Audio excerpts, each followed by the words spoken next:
Hai Cognizer, banyak sekali mitos mengenai vaksin COVID-19 yang beredar belakangan ini. Yuk kita bahas satu-satu.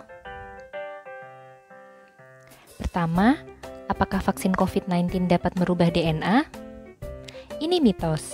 Vaksin COVID-19 tidak merubah ataupun berinteraksi dengan DNA.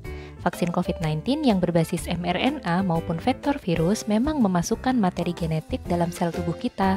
Namun, materi genetik ini tidak akan masuk inti sel atau nukleus tempat DNA kita berada. Kedua, apakah vaksin COVID-19 dapat menyebabkan hasil antigen atau PCR positif? Ini juga mitos. Vaksin COVID-19 tidak menyebabkan hasil antigen atau PCR menjadi positif. Tes antigen atau PCR dilakukan untuk menguji adanya penyakit yang sedang aktif, bukan untuk melihat apakah seseorang telah memiliki kekebalan terhadap COVID-19 atau tidak. Yang ketiga, benarkah vaksin COVID-19 dapat membuat tubuh memiliki daya magnetis? Ini juga mitos.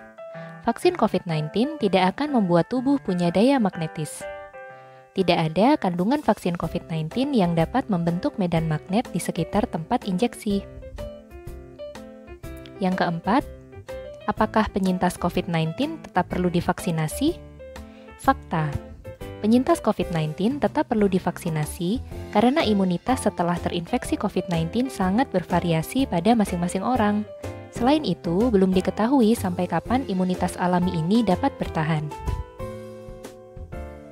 Kelima, benarkah vaksin COVID-19 akan membuat kita terkena COVID-19? Ini mitos. Vaksin COVID-19 tidak mengandung SARS-CoV-2 hidup yang dapat menyebabkan COVID-19. Artinya, vaksin COVID-19 tidak akan membuat seseorang terkena COVID-19. Keenam, apakah vaksin COVID-19 aman untuk anak-anak?